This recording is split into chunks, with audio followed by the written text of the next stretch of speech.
안녕하세요. Hello and welcome. I'm so excited to be here with you today as we begin this incredible journey into the Korean language. I'm Jenny, and I'll be your guide throughout this adventure. Hi, Jenny. I'm Ezra, and honestly, I'm a mix of excited and a little nervous. I've been wanting to learn Korean for ages, but I keep hearing it's really difficult for English speakers. Oh, I completely understand that feeling, Ezra. But here's something that might surprise you. Korean is actually one of the most logical and systematic languages you could possibly learn. And by the end of today's lesson, you're going to see exactly why. Really? That's encouraging. So what are we covering today? Great question. Today is all about setting you up for success. We're going to explore the complete roadmap of this course, discover why learning Korean is such a rewarding decision, and I'll share some powerful strategies to help you actually retain what you learn. Plus, we'll help you set some personal goals to keep you motivated. That sounds perfect. I have to admit, my main motivation is K-dramas. I'm tired of reading subtitles and missing the actors' expressions. That's one of the most common reasons people start learning Korean, and it's a fantastic motivator. You're part of what's called the Hallyu wave, the Korean wave, which refers to the global spread of Korean culture. K-dramas, K-pop, Korean films, Korean beauty products, Korean cuisine, it's everywhere now. I've definitely noticed that. My friends are all into BTS and Blackpink, and Korean restaurants are popping up everywhere in my city. Exactly. And this brings us to our first big topic, why Korean matters. Let me give you at least 5 real-world benefits of learning Korean. First, there's the cultural connection you mentioned, understanding K-dramas, K-pop lyrics, and Korean media without translations. Yes, I want to know what they're actually saying, not just what the subtitles tell me. Second, there are incredible professional opportunities. South Korea is home to global giants like Samsung, Hyundai, LG, and countless tech startups. Korean language skills can seriously boost your career prospects. I hadn't thought about the business angle. That's actually really smart. Third, travel becomes so much richer. Imagine navigating Seoul's street food markets, chatting with locals in Busan, or exploring ancient temples in Gyeongju, all while actually communicating. That sounds amazing. What else? Fourth, there's the cognitive benefit. Learning any language improves your brain function, but Korean specifically teaches you to think in new patterns because of its unique sentence structure. And fifth, and this is my favorite, there's the community. The Korean learning community worldwide is incredibly supportive and passionate. Okay, I'm sold. But now tell me honestly, how hard is this going to be? Here's the beautiful secret about Korean. The writing system, called Hangul, was literally designed to be easy to learn. It was created in the 15th century specifically so that common people could become literate quickly. Some people learn to read basic Hangul in just a few hours.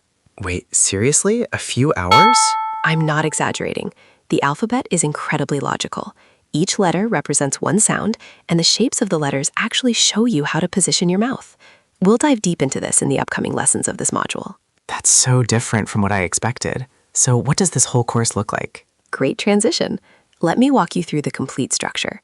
This course is called Korean for English Speakers, Beginner Foundations and Survival Skills, and it's designed to take you from absolute zero to confident communicator. From zero? That's definitely where I'm starting. Perfect. We begin right here in Module 1, which is all about mastering Hangul, the Korean alphabet. You'll learn the vowels, consonants, and how to combine them into syllable blocks. By the end of this module, you'll be reading Korean words. Actual Korean words? That's exciting. Absolutely. Then we move into essential grammar foundations, where you'll learn how Korean sentences work. Spoiler alert, Korean puts the verb at the end. So instead of I eat rice, you'd say something like I rice eat. Oh, that's going to take some getting used to. It feels strange at first, but it becomes natural quickly.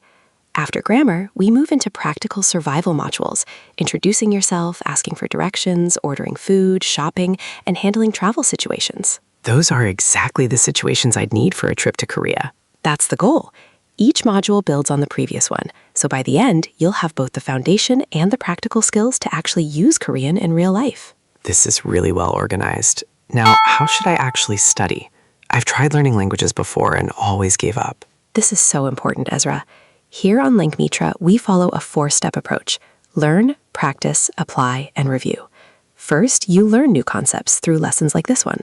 Then you practice with exercises and repetition. And the apply part? That's where you use what you've learned in real or simulated situations, maybe labeling things in your house with Korean words or trying to read Korean text you see online. And finally, review, regularly coming back to previous material so it sticks in your long-term memory. That makes sense. Any specific tips for making things stick? Absolutely. First, consistency beats intensity. 15 minutes every day is better than 2 hours once a week. Your brain needs regular exposure to form strong neural pathways. 15 minutes I can definitely do. Second, use spaced repetition. Review new vocabulary after 1 day, then 3 days, then a week. The Langmitra platform actually helps you track this. Third, connect Korean to things you already love. If you love K-dramas, try watching with Korean subtitles instead of English ones. Oh, that's clever. I'd be learning while doing something I enjoy anyway. Exactly. And here's a bonus tip. Find a study buddy. Learning with a friend or family member makes it more fun and keeps you accountable. You could even practice simple conversations together as you progress. My sister is also interested in Korean. Maybe I can get her to join me. That would be perfect. Now let's talk about setting your personal goals. This is crucial for staying motivated. What specifically do you want to achieve with Korean? I want to understand K-dramas without subtitles, and I'd love to visit Korea someday and be able to get around on my own. Those are excellent goals. Now let's make them more specific. For the K-drama goal, a realistic first milestone might be, in 3 months, I want to understand basic greetings and common phrases in K-dramas without looking at subtitles. That feels achievable. For travel, you might aim for, in 6 months, I want to be able to order food, ask for directions, and have simple conversations in Korean. Having these specific targets helps you measure your progress. That likes that. It gives me something concrete to work toward. Now, I want you to create what I call a motivation statement. Complete the sentence, I am learning Korean because, and include both your practical reason and your emotional reason. Okay.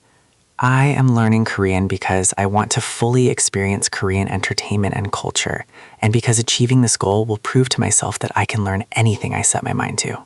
That's beautiful, Ezra. Write that down somewhere you'll see it often.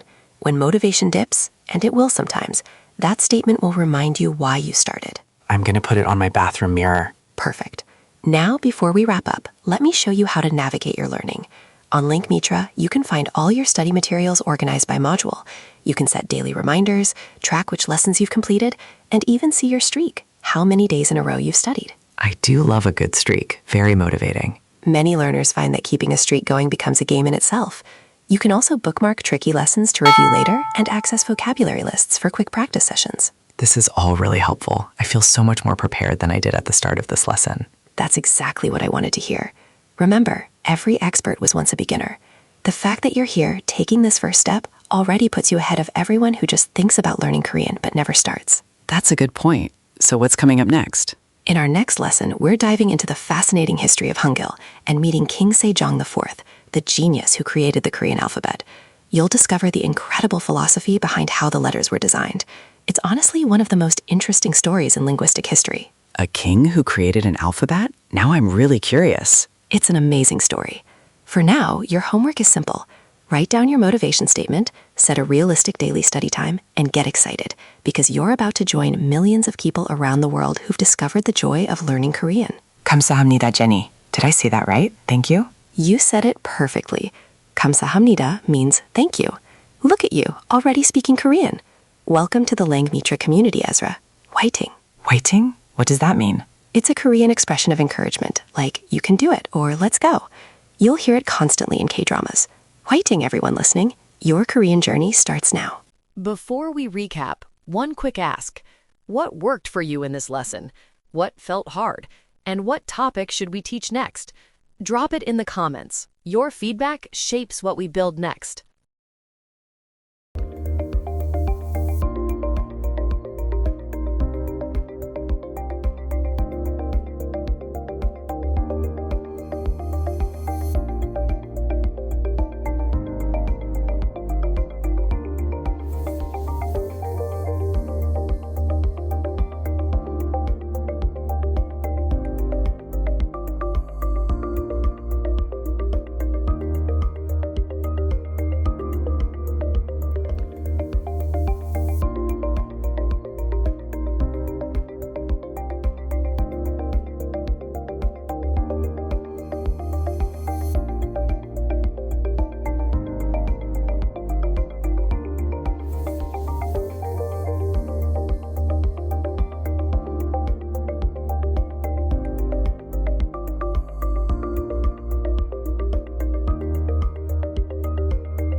one language sets you in a corridor for life.